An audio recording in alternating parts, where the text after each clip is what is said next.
Hello and welcome to the Field Guides. I'm Bill and I am not here with Steve today, but the voice you're going to hear on the mic besides my own belongs to Matt Gaffney. Good afternoon, Matt. Good afternoon, Bill. And we have a special bonus episode for you today. We are on the road and we are in the beautiful hills of the Monongahela National Forest in northeast West Virginia. Matt is fortunate enough to have a position with the National Forest Service. So Matt, what is the actual title of your position here? So my title is a biological science technician in wildlife. All right. So for today's episode, we're going to be taking a hike with Matt and hearing about the ins and outs of his position, how he arrived at this position. But before we get into that, Matt, I would like you to give our audience just a 1 or 2 sentence idea of what is your job? What do you do here each day? Yeah, so what I do each day is walk around the woods and gather data. So we've been talking about this, and folks, I'm going to be completely honest. So Matt's laughing a little bit. This is actually the 3rd time that we're trying to record this interview. We've started twice, and I've looked down and twice now realized that I wasn't recording. Whoops. So 3rd time's the charm. We're going to try to get this right, but I'll try not to reuse the same jokes that we've already done twice, okay? Oh, I'll just laugh twice as hard. All right, so while the gathering data, to those not in the know, may not sound that sexy, you do get to spend most of your day outside, right? Oh, yeah. So we will get into kind of the nuts and bolts of what's involved in your day-to-day job a little later on, but I thought it would be good to start out by, Matt, having you describe to people, how did you end up here talking to me today? Yeah, so I actually had been working in digital marketing for a number of years, so pretty different from what I'm doing now. But yeah, I had been doing that for a number of years and kind of was looking to change things up. And I had a friend who worked at Buffalo Niagara Riverkeeper, and I ended up doing an internship there while I was still, doing my regular job. I loved it. I was just working with some people that cared about the same kind of stuff that I cared about, and it was just like a really positive work environment, and a lot of that was outside and with some really interesting people. So, And was this internship paid? No, it was unpaid. Okay. So yeah, and I was kind of hoping that I would be able to kind of like work my way in there as some kind of job there, right? Sure, and that happens a lot, that an internship can lead to a position. Right, yeah, and so while that didn't happen, it did really motivate me and spur me into just doing whatever I needed to do to get into the environmental field. Like I didn't have a vision of exactly what I wanted to do, but I knew that I wanted to be in that field, and that's when I decided to go back to school and get my bachelor's, and that's how I got to UB, and that's where I had you as a teacher, and kind of how I got here. And although I've said this twice before in our previous recordings, I feel like I do have to say for the audience, Matt was a little bit of an older student. So he was an excellent student in that he came to class with enthusiasm to learn, and you always had comments that added to the discussion. So thank you for that. Oh, very, very kind of you to say, Bill. Sure. Yeah, if it was the first go around when I was first in school, you might not have noticed me as much. So yeah, age had a little bit to do with it, but going back later in life, it was cool to kind of get to do things the way I really wanted, right? Sitting in front of the class and talking to my professors after. Yeah, it was a pretty cool experience, and got to meet some great people like yourself. Oh, thanks. So you got an undergraduate degree. Yep. In what, environmental studies? Yeah, environmental studies with a specialized track in natural resources. And then how did you get from there to here? Yeah, so while I was still in school, I ended up getting an internship with the Forest Service in Alaska, and that was this was over the summer before my senior year there, and that was something that I kind of had in my head right when I went back, that was going to be a good opportunity for me to do an internship of some sort to try and get some experience under my belt, before graduating. So I just kind of scoured the internet for, wildlife technician, field position, just like, all kinds of different little search queries. And that was going to be a question, like, Yeah. How did you track down that position? So you were just kind of doing a blanket search, spending a lot of time on the internet? Basically, yeah. Yeah. I mean, at least that's how it started. And then by applying to some of these and contacting some of these people, it kind of follow the leads, right? Go down those rabbit holes. Yeah, exactly. So I ended up applying to, I think it was 7. I mean, it was around that number of internships for that summer. And how many did you get? yeah, the only one I got was the best one that there was, and it was also the last one I had to hear back from. So Nice. I was really crossing my fingers on that. But When did yeah, that I did position get it. start? It What month? started in May. Okay, and when did you apply? It would have been, months before. It was that winter. Okay. It was around January, maybe around there. Right. Is So I just think when to I was give doing people all an that. idea, Yeah. people that might be in the same position that you were, looking to change jobs, or even people that are finishing up or getting close to finishing up an undergraduate degree, looking for a path to an internship in Alaska. Yeah, it was going into the spring semester, right? So that, Okay. like December, January is definitely when I So was at least putting those 5-6 out. months ahead of time. Yeah. And you mentioned that the position that was with the U.S. Forest Service, Yep. and they paid your travel expenses? Yes, they did. That is crazy. Yeah, I know. Because most of the positions that I applied to weren't offering that kind Right. of thing. Get yourself there. Yeah. Yeah. So yeah, I was pretty fortunate with that. They treated me well, and housing was included, and What kind of housing? so it was a bunkhouse with 13 other people, which was kind of crazy. And I didn't have a car either. Like, I'm in my 30s. I haven't been without a car in 20 years. So that was kind of weird. You were able to save all your money, I bet. Yeah. Where are you going to spend it, right? No, I don't know. Yeah, there wasn't a whole lot out there. But, So give people an idea of what you were doing. So you flew into Anchorage, right? yep. And then what? And I was staying in this little town called Girdwood, which is an hour outside of Anchorage, and this is south central Alaska. And so I was staying at the bunkhouse, and this was also called a biological science technician position. So it was all, well, not all, but almost all field work.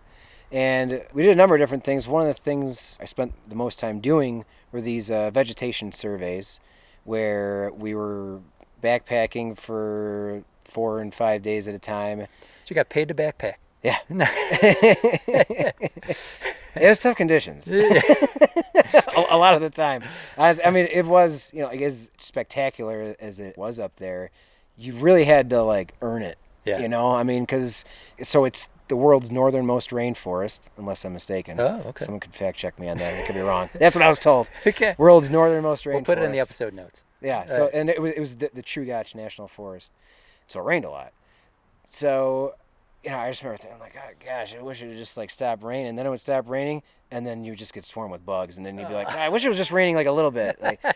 So there would kind of always be something testing your. So how it was worth it. Physically demanding was it in terms of the hikes and the elevation and all that? It was intense. I mean, the region that I was in was really mountainous, and we were often hiking up and down mountains. Elevation gain of thousands of feet. And How'd you do? I got my butt kicked, but it was great. I mean, I came out better than I went into it. Yeah. So what else? Yeah, could you sure. want, right? Yeah. Nice. But it was good. And so so some of the vegetation survey work that we were doing, we would hike off trail and kind of bushwhack to these plot points, and we were doing assessment of canopy cover and species ID. We also set up some acoustic monitoring for little brown bats up there.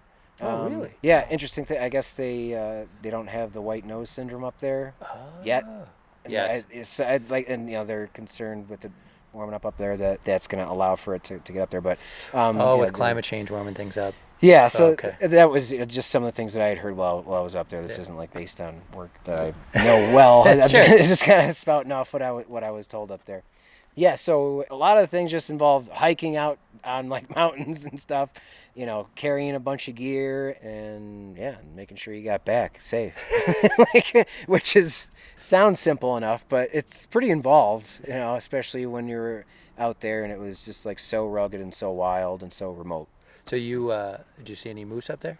Oh yeah, a ton of moose. Yeah. Which you probably know this cause more deaths per year than bears do. Maybe I forgot that. But here's the thing, and you can fact check me on this too. But here's the thing.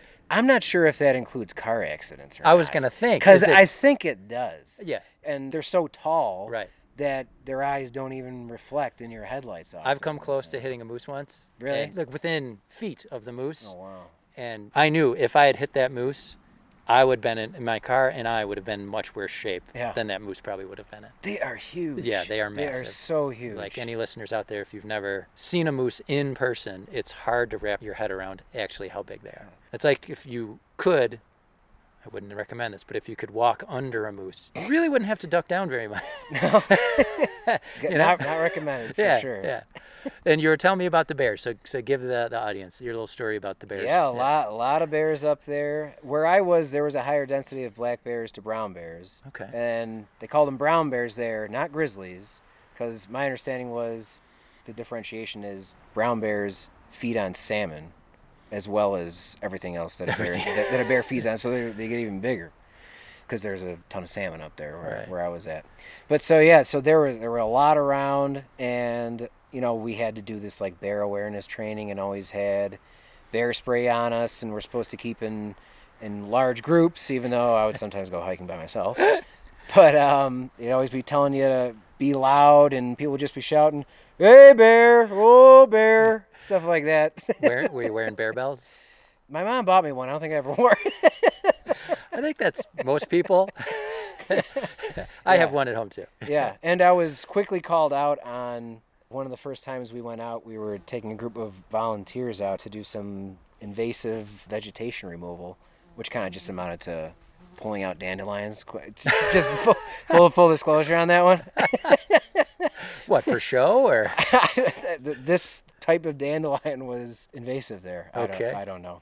Anyways, we were out, and I was like leading the group at one point, and I forget how it came up, but I had my bear spray just like zipped up in my pack, and definitely got called out and berated for that, because you have to have it in your holster. You on can't tell the bear, hold on. Yeah, because usually, if there's an encounter, you're just upon it, or They're not going to give you time to. Yeah, and they're so quiet is one of the other things too. And some of the times that we came across them on the trail, you would think something so big, you're gonna hear it just like rumbling around. But like if like me walking through these trees, you're gonna hear me. Right. But they're just like the pads on their feet. They're like so quiet. So yeah, when you would come upon one, you'd be pretty close usually. Sure. Around the bend and boom, there it is. Yeah. So you were saying you had one at a meeting? Yeah. The first week that I was there, we were having a meeting, and someone just says, "Oh, a bear out there." And I'm like, "What?" So I turned and looked, and it was like poking its head like right in the window. A brown bear? This was a black bear. Okay. Yeah, so I got out my phone. I'm starting taking pictures, and like everyone else is just like going about their day. Yeah, it's just a bear. I thought it was pretty awesome. It's like seeing a blue jay here, right? I guess so. Yeah, yeah. There were you would see them frequently, especially like in town. There were a lot. Cool. So that was your time at Alaska, Yeah. and then since we've already done this twice today, I'm trying to in my head keep track of what do we need to talk about here? Right. So let's give people the idea what the landscape is around us right now. We are at a place called Spruce Knob. We have some spruce trees around us, right? Yeah. So these are red spruce, and this is the highest point in the state of West Virginia. It's over 4,000 feet. And I was kind of surprised that there's actually higher mountains in New York. Mount Marcy is over 5,000, I know. Yeah, so the highest mountain in New York is higher than the I found that interesting, because being the mountain state, and it is very mountainous down here, I kind of thought that it might have been a bit higher than that. And we are in the Appalachians. Yep. And that's how they say it here. That's right, yeah. So nobody write in calling me out on that. Right. We're speaking locally. Yeah, and so this is a spruce forest, and there's actually only a tiny fragment of spruce forest remaining in the Monongahela than there were historically, so going back to the 1800s. This region, it used to be something like 90% spruce forest. Oh, really? Yeah, and then at the turn of the century, when there were huge developments in industrialized logging, they ended up clear-cutting almost the entire forest. And of course, this was before all kinds of different like regulations were Sure. on that, so it was a combination of just unregulated and incredible developments in being able to harvest that much timber in that short a period of time. So almost the entire forest was clear cut around 1900. And since then, it's grown back incredibly. I mean, I'm sure you saw driving in, like it's an incredibly beautiful, green, lush, forested area, but it's predominantly northern hardwoods now. So mostly maple, cherry. Right, maple, cherry. Hemlock in there? Yeah, there's some hemlock. So there's only a handful of places that are strictly red spruce stands. And that's something that both northern flying squirrel and the Cheat Mountain salamander associate with red spruce. Oh, okay. And the Cheat Mountain salamander listed as threatened, and then I'm not sure what the listing is of the West Virginia northern flying squirrel is anymore, but it had been listed as endangered. Okay. So both of them associating with these habitats with the red spruce forest, among other factors, makes it of some importance to the region. Sure. And with the work you're doing here, we'll get into this a little bit later, but part of the work you're doing for the Forest Service here that is related to what you said off mic earlier, releasing the red spruce. Mm-hmm. So trying to spread that red spruce and create more red spruce habitat, right? Right. Yeah. So we'll get into that. But just, again, to give people an idea of what we're looking at around us, we are at elevation. So we're high up, as you said, around 4,000 feet. 4,000 something. Yeah. So the red spruces here are somewhat stunted. Yeah. So the tallest ones around us may be, 20, 30 feet? Something like that. Yeah. So they're probably dealing with pretty harsh weather conditions here as well as pretty thin soil. I mean, just looking down at our feet. And we're seeing some blueberries, some vaccinium species here, but red spruce is definitely dominant. We do have some bracken fern growing around us, some moss. And, the trails that I'm looking at here, very reminiscent of what we would see back home in the Adirondacks in New York State. Yeah, in the high peaks. Yeah. And correct me if I'm wrong, here in West Virginia, a lot of the high places, they just call them knobs. Knobs, yeah. And so I was told, and that maybe you might know more about this, but they're referred to as knobs around here because the peaks have eroded. Oh. Like, I don't know. That's what I was told. Like, I don't know if that's... I don't know. We'll put that into the episode notes. Okay. I'll look that up, and we can let people know. Right. All right. So we finished talking about what you were doing. Oh, actually, sorry. No, it's good. Because I know that from the clear cutting that happened around the turn of the century, part of the fallout of that was massive amounts of erosion in the area. Okay. So that might have something to do with them being called knobs, because so not only clear cutting changed the type of forest, it had major impacts on erosion. Yeah. Especially in thin soiled areas like this. Right. You remove the trees, that soil's going to move a lot quicker. Right. So it might have something to do with that. Sure. All right. So after you were in Alaska, why don't you give us just a quick rundown of the other positions you went through, and then we'll focus on your time here right now. Yeah. So while at UB, I did an internship with the DEC. And folks, for anyone not from New York State, that's our Department of Environmental Conservation. Yep. Yeah. And we were doing some bird surveys, some peregrine falcon nest box surveys in downtown Buffalo, which was really cool. I had no idea those were even in western New York. A lot of people don't. Let alone downtown Buffalo. Yeah, like the fastest animal on the planet living in buildings in downtown Buffalo. Awesome. It was really cool. Yeah. Technically on the outside of the building. Well, yep. You got it. I'm sorry. I had to put that in. So I did that while at school, and then, so after graduating last May, the first job that I managed to get was with Montana Fish, Wildlife, and Parks. Again, was that just doing an internet search, just putting your name out there? And yeah, and I've, with the internships that I'd already done at the DEC and with the Forest Service, trying to stay in touch with my supervisors there, and the whole networking thing, right? I mean, it's key. Yeah, it really is. So keeping ties with some of those people, because some of them would email me opportunities that would pop up too. So those were kind of coming in, but then I was also just doing my own research on I don't know if you know, like the Texas A&M job board. No. Yeah, so Texas A&M has a job board where they post all sorts of environmental positions. That's a great resource that I'm still on all the time because I've been doing seasonal work. So we'll put that into the notes too for people. Yeah, so that's a great one. And then usajobs.gov is the one where you find all the federal positions for the National Park Service and the Forest Service. Fish and Wildlife. Right. So, those are two specific sites that I do a lot of searching for jobs on, but also just, Googling it, doing different kinds of state by state, things like that. So that's kind of how I came across the Montana one, was just searching for it online. And there was a census for swift fox that we were doing, and this was in northeastern Montana, so it was the prairie. So not what most people think of when they think of Montana, or at least not what I thought of. Right. I'm thinking of the mountains and the water and all that. So it's a big state. It's a big state. I remember like driving through it. I had this thought like, oh, here's where all the land is. Like this is where all the land is. It's different out here in the east. Yeah, it's so huge. Yeah. And I like when I first got out there, it seems kind of like desolate. You're just like, yeah, there is nothing out here.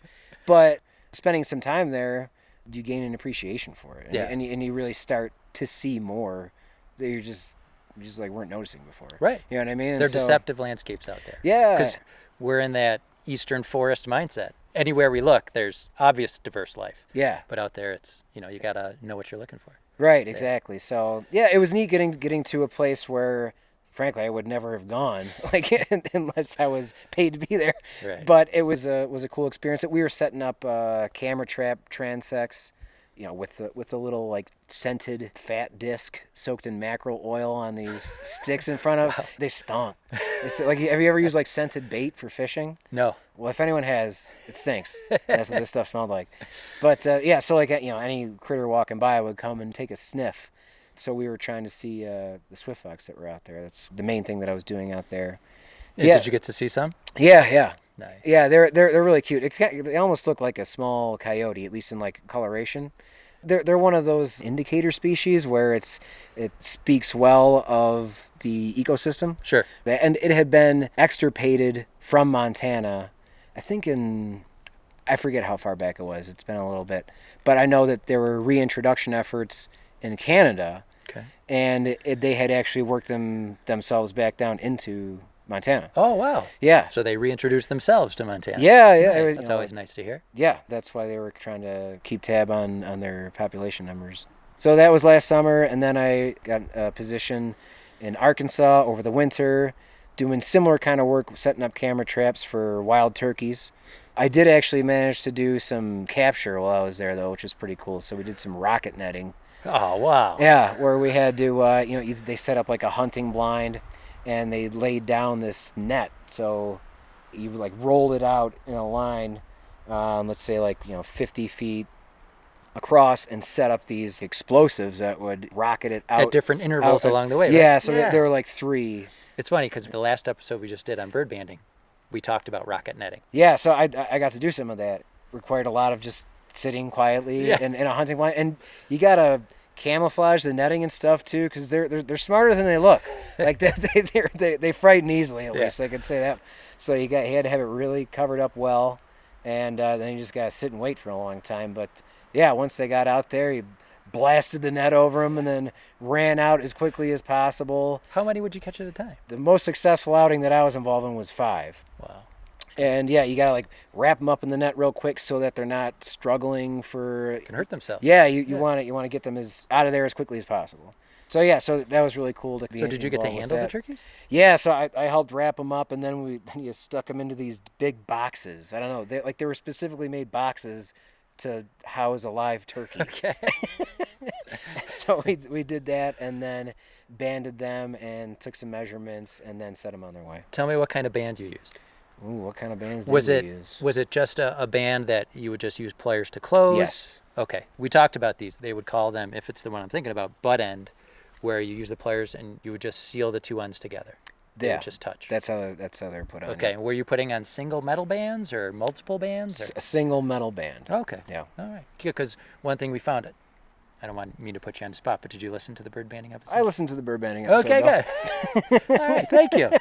Because we did find that a lot of times in wildlife research, they'll use multiple colored bands, and those can be problematic. So I feel bad because I've just gotten a couple emails in the past week from friends forwarding articles to me about people using colored plastic bands, and they're like, oh, look, they're hurting the wildlife. Right, yeah. And I'm trying to get back to them saying, that wasn't really the point of the episode. I'm not saying we should never use color bands. Yeah. I'm just saying those have the potential to be problematic, and we need to be aware of that. Right. So nice to hear that you were just using single metal bands. That's right. All right, so then you ended up here. Yeah. And that was actually why I had initially contacted you and said, hey, would you be willing to come on, Mike, and do an interview with us? Because I don't know if you had emailed it to me or I just saw something you posted on Facebook. And as I said in our previous recordings, you're one of the reasons I still stay on Facebook, because you post very interesting things about your positions and where you are, especially from Alaska. That really jumps out in my memory as, wow, the scenery that you got to see there. Yeah, it's kind of funny, too, because I actually haven't been able to put as much up because even though I'm actually living in a town, I have zero internet access here. And from when I was in the northeastern prairie of Montana to the world's northernmost rainforest in Alaska to a cabin in the woods in the Ozarks, I had better internet in every single one of those than you do in places West Virginia. than I do in a town in West Virginia, which is pretty hilarious. But We're yeah, not trying to speak ill of West Virginia. Of course not. It's Verizon. They got it out for West Virginians. There you go. But you had said that possibly you'd be working with flying squirrels. Yeah. And that piqued my interest because we had done an episode on flying squirrels. Shout out, folks, to episode 24. If you haven't listened to that, go ahead and listen to that. But that sounded super interesting to me. But honestly, just talking to you, I think it's great that we got to hear about your other positions. And then also you're providing people out there information on, hey, if you're interested in taking this path of finding these outdoor jobs, people can get good advice from you.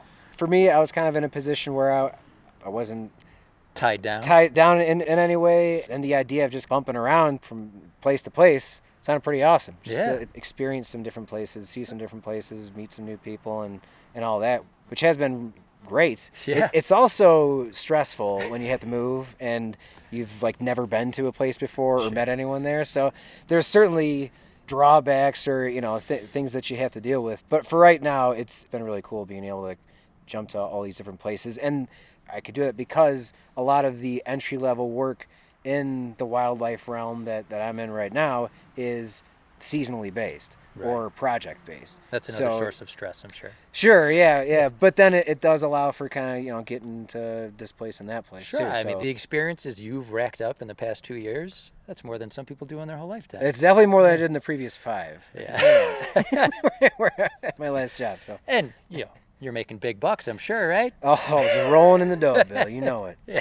That's what it's all about. That's what I'm here for. All right, so let's talk about what you're doing here. I can't remember. Have we gone over? I have no idea. Well, let's go through it, and if we already talked about it, we'll cut it out. So Right. Give people an idea of what your life is like here. So you're staying in a bunkhouse. Yep. Nicer than Alaska or no? Comparable, Okay. but there were 13 people in that bunkhouse, and it's just me in this one. So that was fun with all the action going on at the one in Alaska. But So is this a bunkhouse that's meant for a lot of people? I just picture sad Matt sitting on his bed with all these empty bunks around him. no, I'm like watching movies every night and blasting music. It's great. Yeah, no, it sleeps 6. Okay. So it's like a kind of a large house. All right. And you mentioned that most of your work here is doing surveys. Yeah. All right. Right. So walk us through a day. The site that I've been at most often is ways away from the office, so it's like an hour and a half drive each way. So kind of a lot of driving involved, and that's actually been my experience in every position that I've had so far, except for Alaska, where we didn't drive that far. We just walked everywhere. Like for days.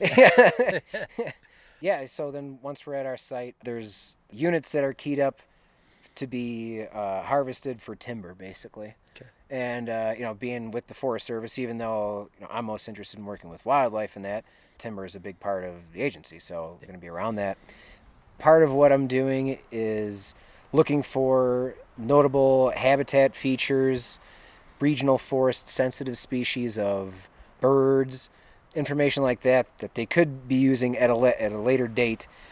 Once they've harvested some of the timber from there, I guess the idea is that they would then be following up on this years down the line. It sounds like you're getting baseline information. Right. Since Okay. there's something planned for that site, Yeah. they want to know what was there originally. Yeah. So we were joking a little bit before, because naive me is saying, oh, and if you find some sensitive or endangered species, then they're not going to log it, right?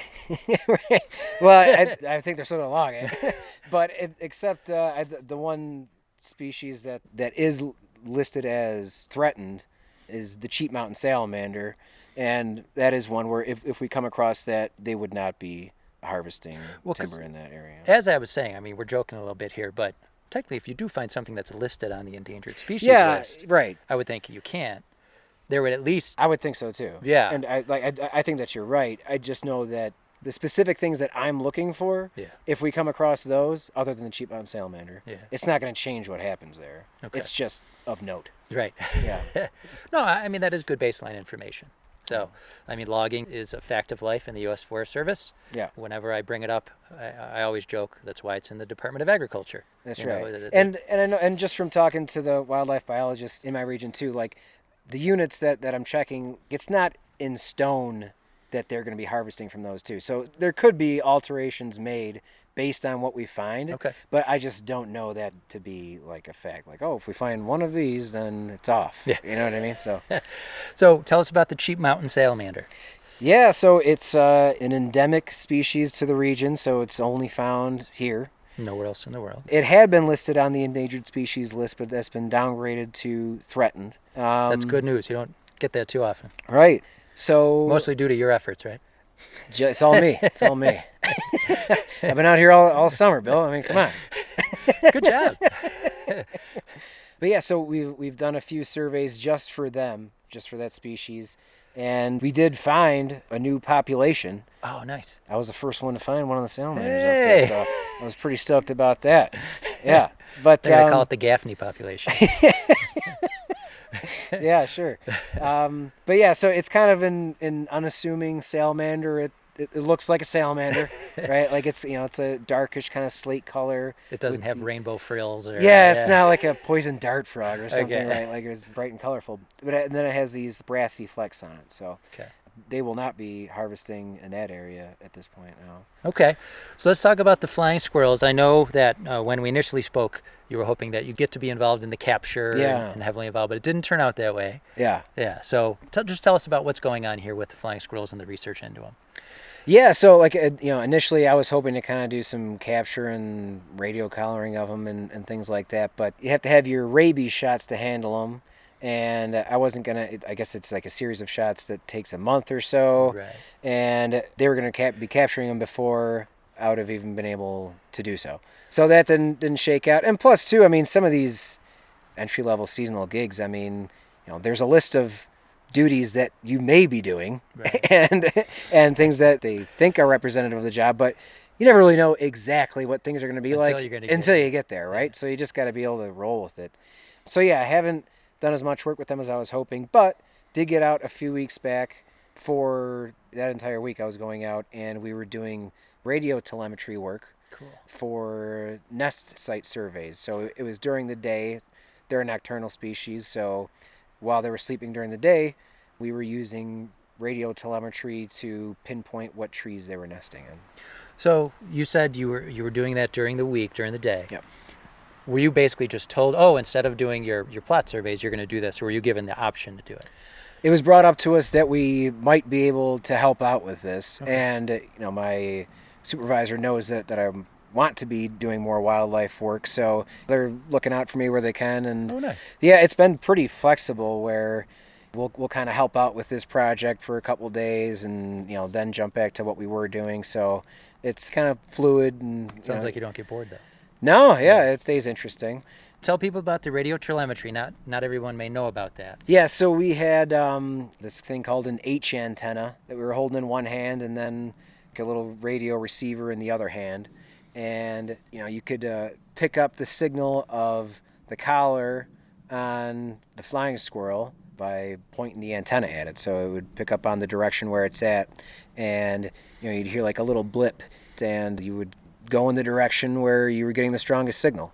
You'd just be walking through the spruce forest, kind of similar to what we're in here, adjusting the gain on it and the volume, and it could be kind of tricky, like a little bit trickier than you might expect. Oh yeah. You might think, well, you just point and follow it, but there's some finesse to it. There's some technique, right? Yeah, right. So we were tracking them down with that, finding their nest sites. And for those of you that haven't listened to the Flying Squirrel episode, I can't remember, did you say you listened to it or no? Might have been a while back. I don't know. Okay. So listen to that Birdman one, though. Yeah. It's not a test. It's okay. So the northern flying squirrel, its range is here. And then the southern flying squirrel, the range also overlaps. And you said that here we're pretty sure it was just northern flying squirrels you guys were capturing? Yeah, what they were looking for. attempting to capture are specifically northern flying squirrel, and specifically the subspecies of northern flying squirrel, the West Virginia northern flying squirrel. And that's right. So we should talk about that, how in the episode, the northern flying squirrel, there's a number of subspecies, like a surprising number of subspecies, depending where you are in their range. Now, did you know out west in the Pacific Northwest, there was a subspecies that has since been declared its own species? No. I Yeah, didn't so know. now it's the Humboldt's flying squirrel. Really? It was considered a subspecies up until I think 2017 when they did some DNA analysis, and they actually found out that it diverged from the northern flying squirrel in the past farther back than the southern flying squirrel. Really? So the northern and the southern are more closely related than the Humboldt's flying squirrel and the northern flying Oh, squirrel. wow. But the Humboldt's looks like if you saw two side by side, you'd have a hard time telling them apart unless Yeah. you were an expert. So I think the Humboldt's is just like a little darker or something like that. But genetics show that they're related, but more distant related than the northern and the southern. Like the northern and the southern can hybridize. There's some areas in southeastern Canada where you have these two flying squirrels mating, even though they're different species. But as far as we can And tell, have viable offspring? yeah, Wow. yeah. And the weird part is people initially thought they couldn't because, do you know what the baculum is? I feel like I've heard it before. I actually think I did listen to this episode. the and I'm penis just not bone. remembering it. So a lot of mammals have a penis bone. We do not. But yeah, and then the northern flying squirrel, the penis bone is stubby and spiky. And the southern flying squirrel, it's long and slender. So for a while, people thought, their parts aren't going to go together. But Yeah. apparently, if they try hard enough, they can make it happen. God bless it. Yeah. So you can't stop nature, right? No. It's like Jurassic Park. Nature finds a way. Life finds a way. That's Not- right, Not, sorry. not to correct you. Yes, life finds a way. I should know that. The only thing that I could correct you on would be a movie quote and nothing scientific. So No.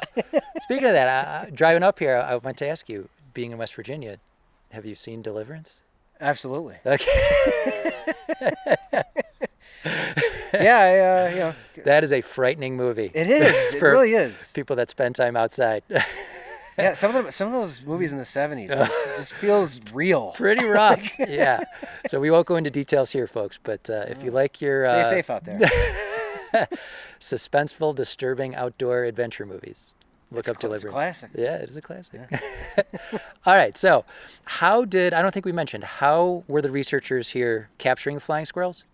Yeah. So they were using these cage live traps. Like Okay. I'm not Like sure. a have a heart trap? I'm not sure what the actual name of them Okay. is, but there's a door on each side. Yeah, so it sounds like a have a heart trap. Yeah. And they then go in, trip a tray, and then the doors close. Exactly. Okay, Right. okay. So yeah, and then they had some kind of peanut butter food kind of thing in there, and they were only setting them up at night to try and mitigate capturing some other species. That makes sense. The flying turtle, flying turtles. Flying turtles. Holy smokes! Wow. We've been talking a while here. That's okay. The northern flying squirrel being a nocturnal species. And you said they were using radio collars, but then also there was some chipping going on, right? Yeah, I had heard people refer to both, so I think that they had some that were radio collared and some that were pit tagged. Okay. And pit tagging being where they kind of inject a little microchip Under the skin. under the skin. Yeah. And you were telling me before that you got to practice that on rats. Yep. So they let you practice on rats, Yeah. even though you weren't going to get to do it with a flying squirrel? Yeah, well, the rats were dead. Okay. So I guess there was no chance of them biting me and Okay. getting rabies or something. I They don't were just know. throwing you a bone and saying, hey, you get to do this. Basically. Okay, It's that's something good to experience. put on the old resume. Sure. You know? Oh, no, it's all good experience, Yeah. right? Yeah. You could put this on your resume.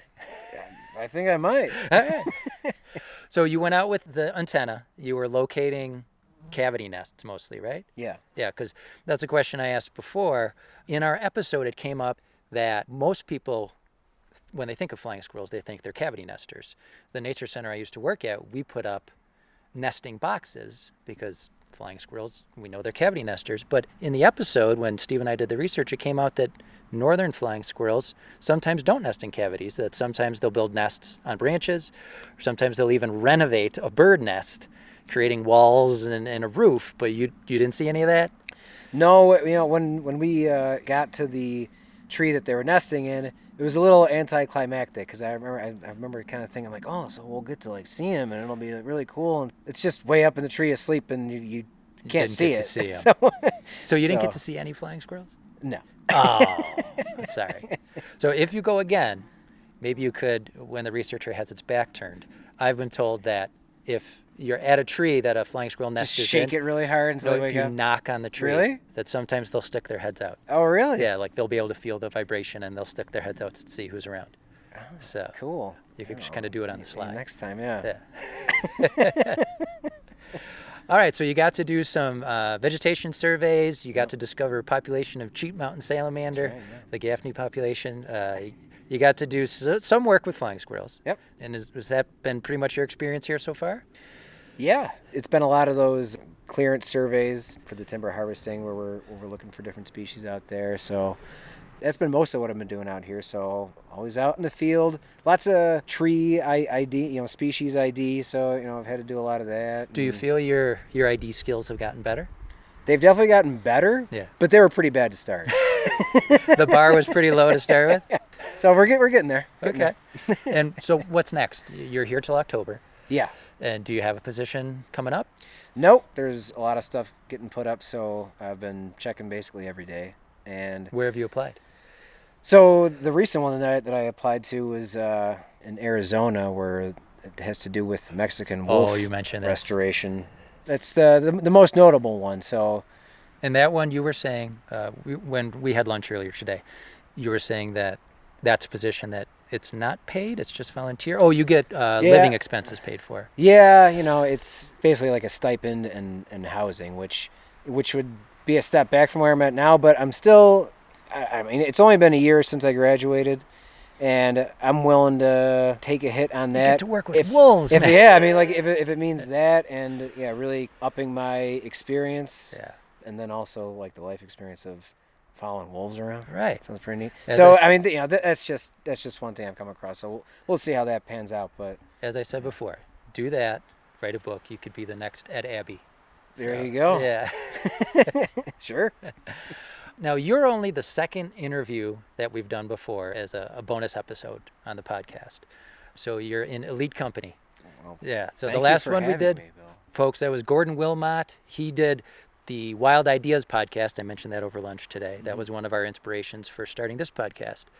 And one of the questions I asked Gordon, and which I'll ask you right now, is share with the listeners, like, what was your first memory of an outdoor experience that led to your path? Do you have one? Is there a certain memory or just kind of a collection of memories, a place that maybe was your inspiration or your connection to the natural world? Yeah, I fished a lot as a kid, and I would always go out like catching turtles and stuff like that. And I always had something in the house, gerbils or Western New whatever. York?